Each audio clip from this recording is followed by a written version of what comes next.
I just want to ask, though, one of the really interesting chapters in your book is about gold.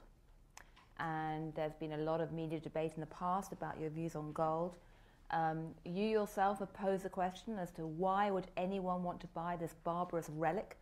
I don't know whether John Paulson is in the audience, but it's an interesting question.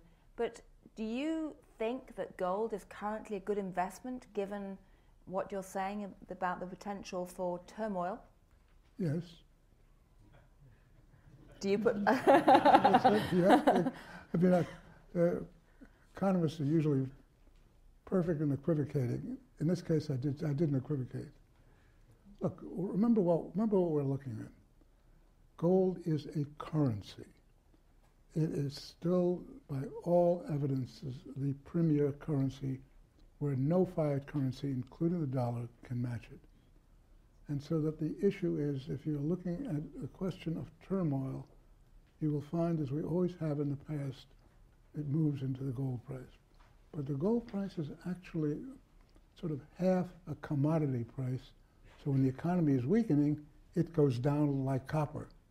But it's also got a monetary characteristic which is intrinsic. It's not inbred into human beings. I cannot conceive of any mechanism by which you could say that, but it behaves as though it is. Intrinsic currencies like gold and silver, for example, are acceptable without a third-party guarantee. And, I mean, for example, at the end of World War II, or just at the end of it, Germany could not import goods without payment in gold. The person who shipped the goods in would accept the gold and didn't care if there's any credit standard associated with it. That is a very rare phenomenon. It's the reason why, for example, in a renewal of an agreement that the central banks have made, European central banks, I believe, about allocating their gold sales, which occurred when gold prices were falling down, that has been renewed this year with a statement that gold serves a very important place in monetary reserves. And the question is, why do central banks put money into an asset which has no rate of return, but cost of storage and insurance and everything else like that?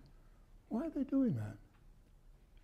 If you look at the data, with a very few exceptions, all of the developed countries have gold reserves.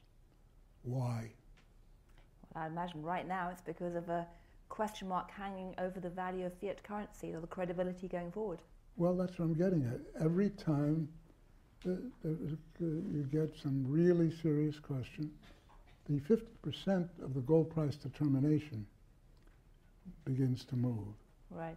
And I think it is fascinating. And I don't know, is Ben Steele in the audience? Yes. There he is, okay. Before you read my book, go read Ben's book. The reason is you'll find it fascinating on exactly this issue, because here you had the ultimate test at the Mount Washington Hotel in 1944 of the real intellectual debate between those who wanted an international fiat currency, which was embodied in John Maynard Keynes' construct of a bank whore, and he was there in 1944, holding forth with all of his prestige, but couldn't counter the fact that the United States dollar was convertible into gold, and that was the major draw. Everyone wanted